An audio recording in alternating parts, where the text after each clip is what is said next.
Continúan las preocupaciones sobre la evolución de la inflación en México y el mercado también de tasas de interés, particularmente por la circulación de dinero que hay en la economía y que esta no baja. Y esas son algunas de las presiones que tienen los precios, por lo cual para indagar sus causas y consecuencias vamos a hacerlo de la mano de Francisco Javier Gutiérrez Guzmán, presidente de Inteligencia Económica. Buenas noches, Paco Economía. ¿Cómo estás, Raimundo? Muchas gracias por invitarme a tu programa. Gracias, amigo mío. Bueno, pues quién mejor que tú, justamente para analizar que esta decisión que tomó el Banco de México de mantener la tasa en 11.25, pues le afecta a la gente, porque en esa tasa se anclan las tasas activas de préstamos y también las de ahorro. Pero algo más allá de lo que no vemos es el Banco de México está viendo también la cantidad tan grande de dinero que hay en circulación. Sí, mira, esa es mi preocupación y creo que comienza a compartirse por algunos otros colegas. Lo que estamos viendo, Raimundo, es, digamos, la inflación es fundamentalmente un desequilibrio entre oferta y demanda. Es decir, el producto y la cantidad de dinero que hay en la economía. Y de eso se encarga el Banco de México, de poner la cantidad de dinero suficiente como para que los precios de los productos sean estables. Si el Banco de México pone más dinero, pues el precio de los productos sube, y si el Banco de México pone menos dinero, incluso pudiera haber una deflación, una baja en el nivel de precios. Entonces, siempre que existe inflación es porque existe este desequilibrio. Este proceso inflacionario, si bien inició o se profundizó con el tema de la guerra, el alza en los precios del petróleo y los alimentos, la realidad de las cosas es que detrás de eso, Raimundo, hay un desequilibrio estructural que se está gestando en nuestro país precisamente entre la oferta y la demanda, y eso tiene que ver con el gasto público. Los desequilibrios en materia de energéticos y de alimentos en el mundo están en proceso de solución. Muchos precios de energéticos han bajado y algunos precios de alimentos sí han bajado, pero la inflación no desaparece. De hecho, en México tenemos una inflación del 4.79%, pero una inflación subyacente casi 2 puntos arriba, 6.76%. Eso lo que quiere decir es que existe un desequilibrio subyacente en la inflación que tiene que ver con que el mercado de bienes y servicios en lo que es alimentos y otros servicios tiene un desequilibrio entre su oferta y su demanda. Y eso tiene que ver, a su vez, Raimundo, en mi opinión, con que el gobierno está gastando, sobre todo, está gastando mucho, pero está gastando sobre todo muy mal. El déficit es importante, 3.5% del PIB, la deuda es importante, 51, 52% del PIB. Sin embargo, si uno lo mide contra ingresos tributarios, Raimundo, somos uno de los países más endeudados del mundo.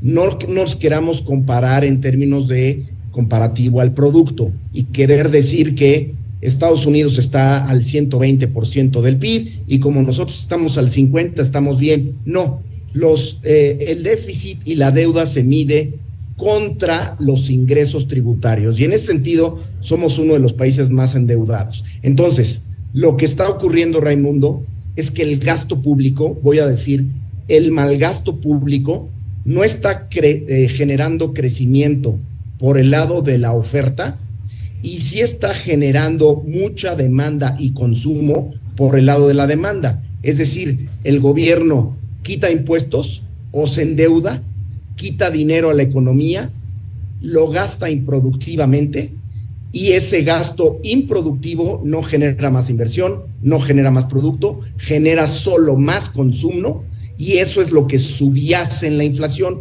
un desequilibrio entre lo que se consume y lo que se produce.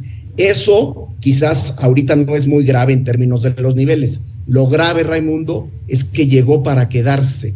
Es decir, el desequilibrio estructural que proviene de las finanzas públicas es un desequilibrio que no se va a corregir de la noche a la mañana. El próximo gobierno va a tener que mantener muchos de los programas sociales y eso va a mantener un desequilibrio. ¿Qué quiere decir? Que el objetivo inflacionario que tanto nos había costado lograr de meter la inflación alrededor del 3% más menos un punto porcentual, esta Junta de Gobierno lo está abandonando y no volveremos a él en los próximos 2 años. Pero justamente cuando te refieres a esta Junta de Gobierno del Banco de México, yo recuerdo en tiempos de Alejandro Díaz de León que la Junta de Gobierno advertía a la Secretaría de Hacienda de que cuidado con el gasto, con el déficit fiscal. Es correcto, Raimundo, qué bueno que lo señalas. Fíjate, yo he sido muy crítico siempre porque es mi papel de analista con todos los gobernadores del Banco de México. Critiqué a Agustín, critiqué a Alejandro y por supuesto que critico a esta Junta de Gobierno, así como a los secretarios de Hacienda. Agustín Carstens hizo un muy buen papel y cuando Agustín Carstens fue gobernador del Banco Central, le puso en el texto de su decisión de política monetaria en la Junta de Gobierno al gobierno federal: cuidado con las finanzas públicas. Palabras más, palabras menos. Los desequilibrios fiscales se manifiestan a través de desequilibrios monetarios y procesos inflacionarios. Poco más o menos. Alejandro Díaz de León lo mantuvo los primeros años. Luego, cuando sintió presión de la presidencia, pues lo quitó. Y esta Junta de Gobierno no ha tocado ni con el pétalo de una frase los desequilibrios fiscales que tenemos, que es muy pernicioso. Mira, solo para dar un ejemplo, Raimundo, se gastaron alrededor de 500,000 millones de pesos en un aeropuerto enterrado, en otro que tiene alrededor de 20 vuelos promedio diarios y en los bonos que cuesta haber cancelado el primero. Eso no produce más vuelos, no produce más comercio, no produce más tránsito de personas y sin embargo el dinero se tiró a la basura. Ese dinero mal gastado es parte de la inflación subyacente que estamos viendo hoy. Es mucho más dinero en la economía de lo que debería porque el producto no está creciendo y la cantidad de dinero que subyace en la economía pues sigue presionando los precios. Sí, Paco, y felicidades porque yo me sumo a este grupo de analistas que coincido contigo, te sigo justamente en esta línea crítica pero propositiva en razón de que hay que tener la vista bien puesta en lo que puede detonar una crisis fiscal de fin de sexenio. Así es, Raimundo,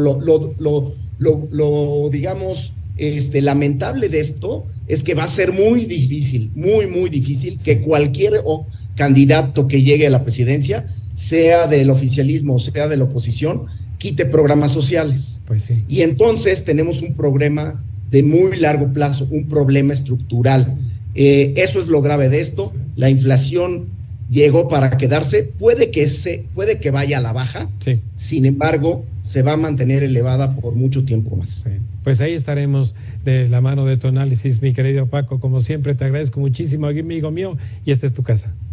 Al contrario, Raimundo, es un placer estar contigo. Muy buenas noches. Bueno, pues usted acaba de escuchar en Cuentas Claras las causas y consecuencias de la inflación y las indecisiones de la Junta de Gobierno del Banco de México. Vamos ahora con la cápsula de investigación deportiva financiera de esta semana, en la que nos referimos al significado que tiene el retiro de los futbolistas.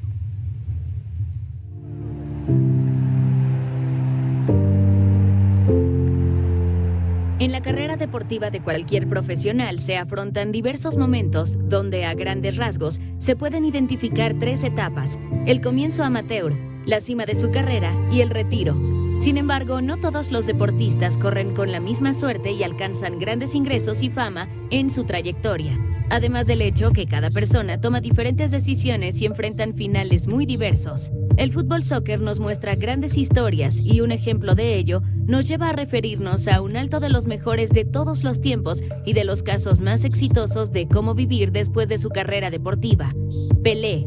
Su carrera comenzó desde los 15 años de edad en su debut con el equipo de sus amores, Santos de Brasil, en 1956, donde no pasó mucho tiempo en ser reconocido y hacer del fútbol un espectáculo con sus habilidades, las cuales le hicieron ganarse el respeto de sus rivales, del público y ganar 3 Copas del Mundo. Después de haber jugado por casi 20 años y haber generado aproximadamente $6 millones, Pelé tomó la decisión de retirarse del fútbol, pero gracias a su gran visión para aprovechar sus recursos y reconocimientos, incursionó en la televisión, el marketing y negocios, generando al final de su vida una fortuna aproximada de $100 millones.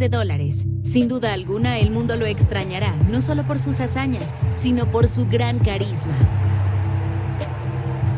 En el caso del astro argentino Diego Armando Maradona, quien en su carrera deportiva logró realizar grandes hazañas, su fortuna podría haber sido de hasta $500 millones antes de su muerte, según una nota de la BBC. Sin embargo, su desenfrenada y polémica forma de vivir le trajo consigo problemas no solo familiares, sino también con el gobierno y sus negocios. A pesar de sus grandes virtudes futbolísticas, fueron las drogas las que lo limitaron a alcanzar su gran potencial, lo cual él mismo reconoció en algún momento.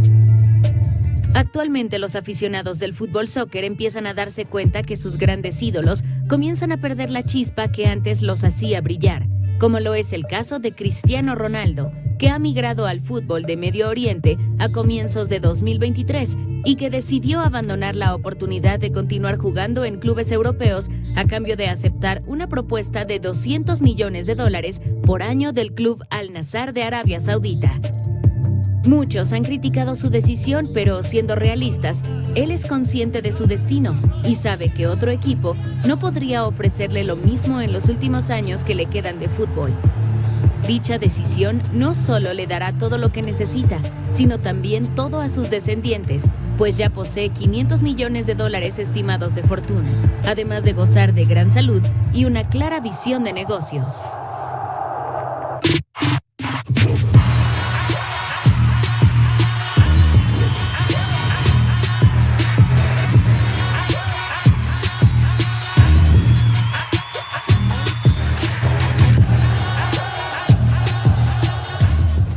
Un retiro digno con vida digna es un ejemplo a seguir. Llegamos hacia el final de este programa de Economía y Finanzas con cuentas claras para ustedes, agradeciendo la gentileza de su atención e invitándole a que nos vea y escuche la próxima semana aquí en la Agencia Mexiquense de Noticias, canal 34.2 de la televisión abierta digital en todo el Estado de México y la Ciudad de México, y ahora también por los canales 135 de Easy y 610 de Star. Muy buenas noches y hasta la semana próxima.